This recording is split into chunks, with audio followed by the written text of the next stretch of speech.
You know, the Independent National Electoral Commission, INEC, has dismissed concerns that the technical downtime experienced with its results viewing portal, that's the IReV we just talked about, in the penultimate Saturday's presidential and National Assembly elections, impacted negatively on the functionality of the Bimodal Voter Accreditation System, BVAS. As far as INEC is concerned, both technologies are almost mutually exclusive. Perhaps the only point of convergence where they meet is the issue of the BVAS transmitting election results at the end of polls. And it begs the question, Jide, are Nigerians ever trusting of anything at all? You know, during the Second Republic, politicians having lost the election were the ones calling the military to come and take over. Politicians have a history of inviting the military to come and take over once they've lost the election. Terribly bad losers. Oh, yeah. It flows in the blood of a lot of these politicians, devious individuals. I no go agree. They know, no. Somebody well beaten is bloodied in the mouth, is gasping for breath. But just like a wrestler, almost at the point of death, holding on to your legs, but refusing to surrender. To concede. That's the way they are. They won't tell you. And you know, some of it is not because for some of them, it's people outside who will say, no, don't give up. No, don't agree. They prefer to spend all that money on lawyers. You've been well beaten. Thank God. Wait for another next time. Yeah. After all, a certain Abraham Lincoln, the 15th president of the U.S., you know how many times he contested? He believed that one day he will win. The Nigerian politician thinks that even if it's his first election, he must win. Yeah. He thinks he must win. And when he doesn't win, because he has seen the judiciary give judgment to unlikely politicians, he thinks that the judiciary could give what does not belong to him. So you see him, rather than spend his money on productive things, he will rather go and waste it on lawyers. Yeah.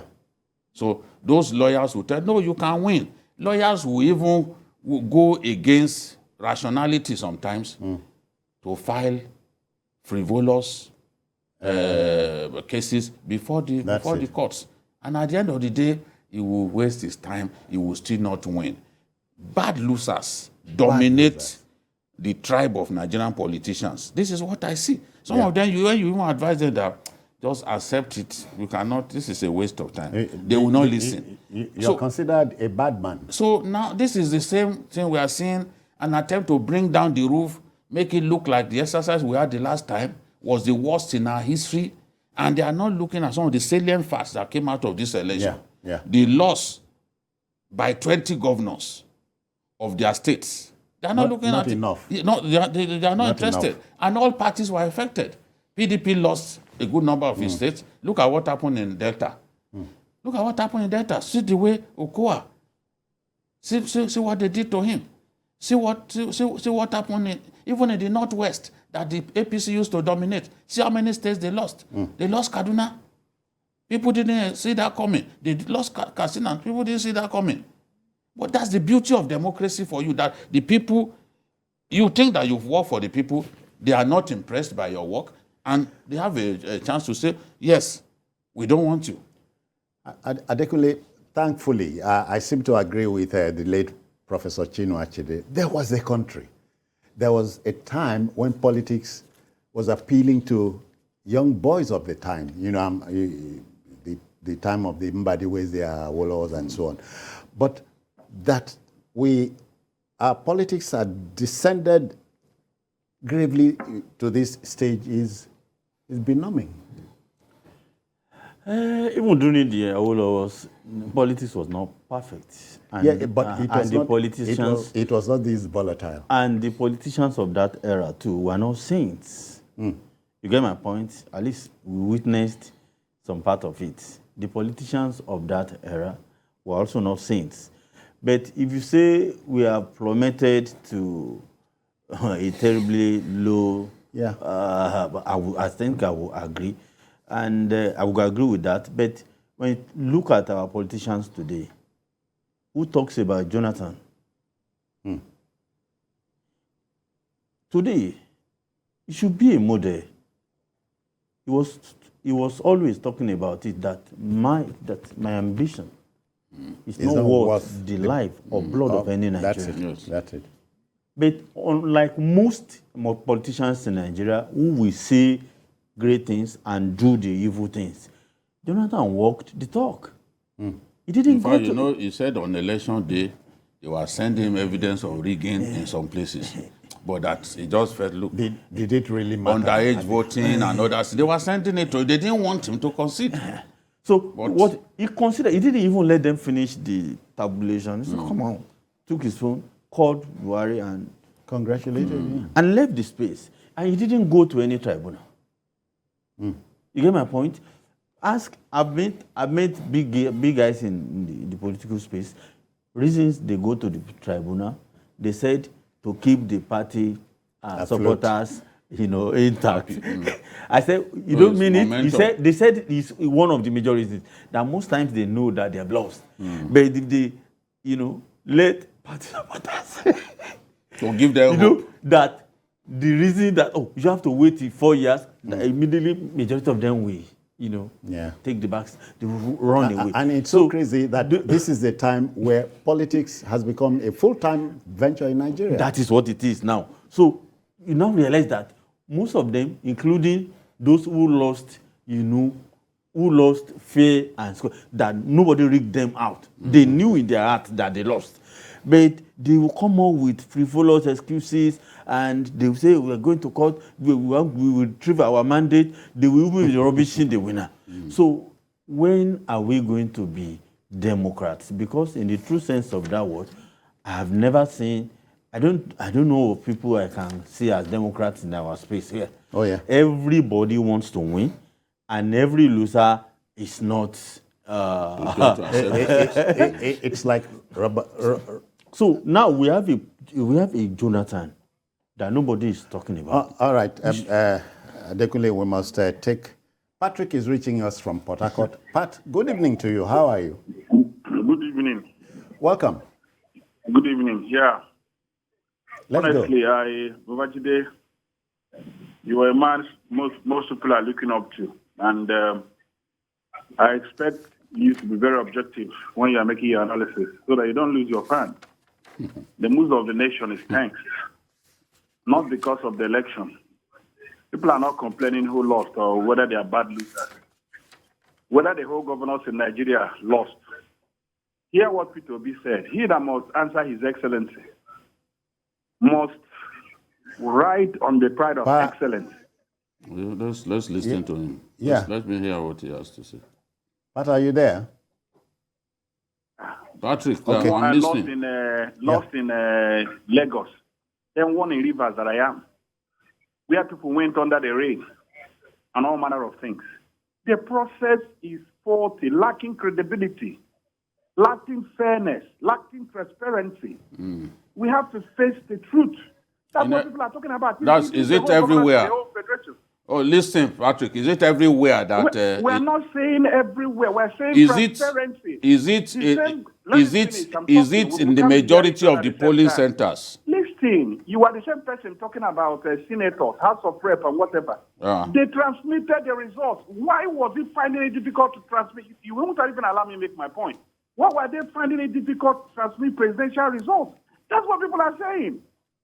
Okay. Why didn't you complete the exercise so that people can now see?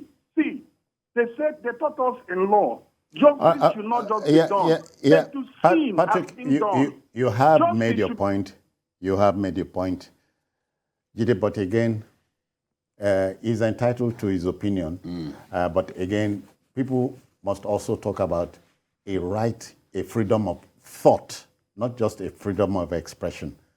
Are we thinking? Even for a lot of them, as far as they are concerned, when I say that they should not rubbish the entire process, they've come to the conclusion that I'm biased. You see, one-track reasoning, that, it means that is biased. And I asked the question, I said, are you saying, when you are saying the process was fraught with irregularity, I said, across the country, the people in the north, for example, those numerous states in the north, there are more states in the north than the south.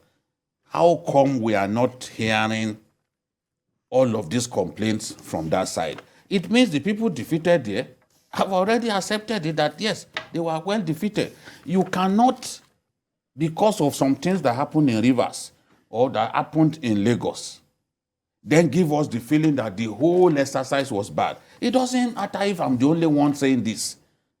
I'm not in a popularity competition. People tell me, Jide, you lose your fans. Oh, so as long as I know that I'm on the side of the truth, this is the way I do my things. When Magu had this problem, I was literally the only person supporting him. Everybody abandoned me. Says, yeah, you are putting your image on the line. Yeah. But I knew the man was not guilty, and I've been vindicated. So this is the thing. Nobody is saying there was no irregularities. If you listen to me, I said people were being intimidated and stopped from voting. Is that not irregularity? Have I not admitted that it happened in many places? It did. So, but you cannot rubbish our election just because of the matter of transmission. And this transmission that we are talking about, it is still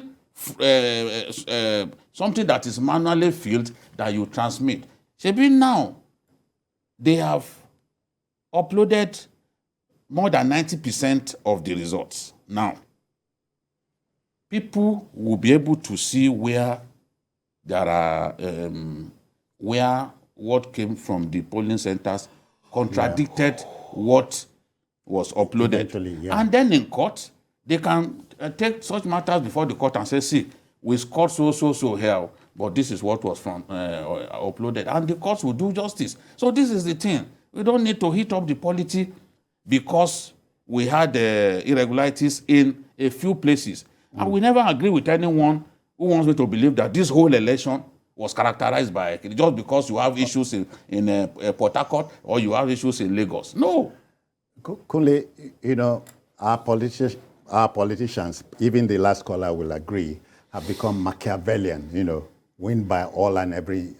Let me quickly add something before it says, you know, Labour Party supporters have been saying he won 19 states.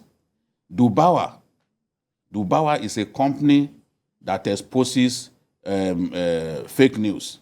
Dubawa came out yesterday to say, no, you didn't win 19 states. Because if it goes on like that, everybody will start saying, Labour actually won 19 states, but they were robbed.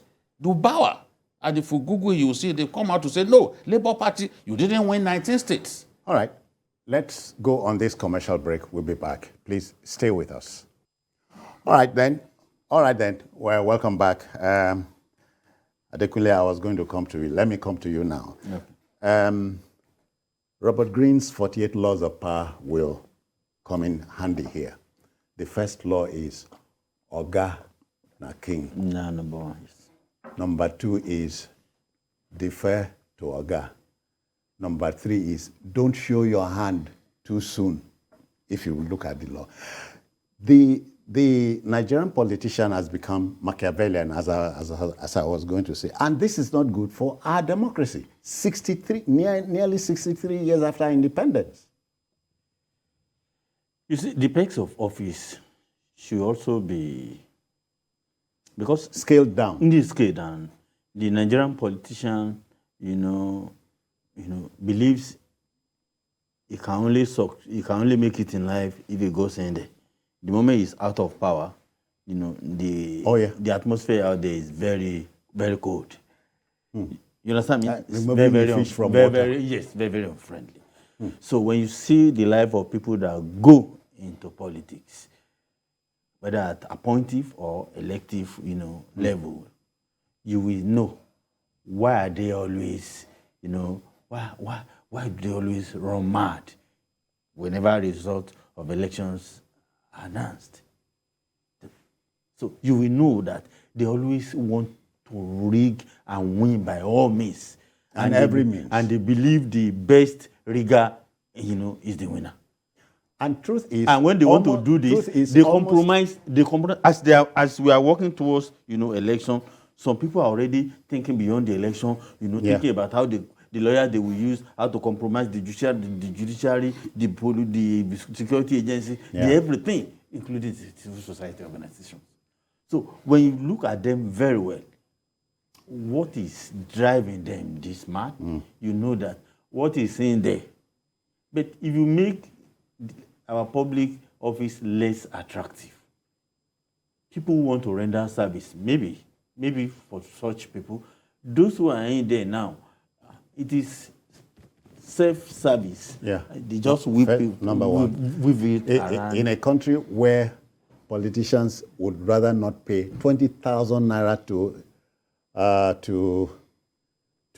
retiree, but pay themselves hundreds of millions millions and pay their talks. and make the talks perpetually subservient to them. Yes, happy, because those are their foot soldiers. Yeah. So when you look at Nigeria, for us to develop, during the Awolowo era that you talked about that time, was public office this attractive? Just take, for example, what we normally call security vote, or what we call it. That's a lot. But beyond that, there are other perks of office. Jide, I'm sure we remember the 12 2/3 saga. Chief Awolowo moved on. Yes. Dr. Azikiwe moved on. Yes, he lost the election, but the Ulabalu. Sour taste in the mouth. Yes, the Ulabalu. I think it occurred to Awo that even if they went to Electoral College, he would still have lost, because Shagari had more states, than him. So in Electoral College, he would still have won if we had used that option at that time. So the Hulabalu did not last so long. The man admitted, the man accepted. Because the survival of the country was bigger than... Yes, of course. These were any politician winning or losing. They fought for our independence, and they would not want to bring down the roof. But where people are claiming states that they didn't win, that in their hearts they knew they didn't win, just to fan the embers of discord and all that, is just unnecessary. What is important is for our elections to be credible, to reflect the wish of the people. Because we are overdue for that. Yes. So we must go. We must go.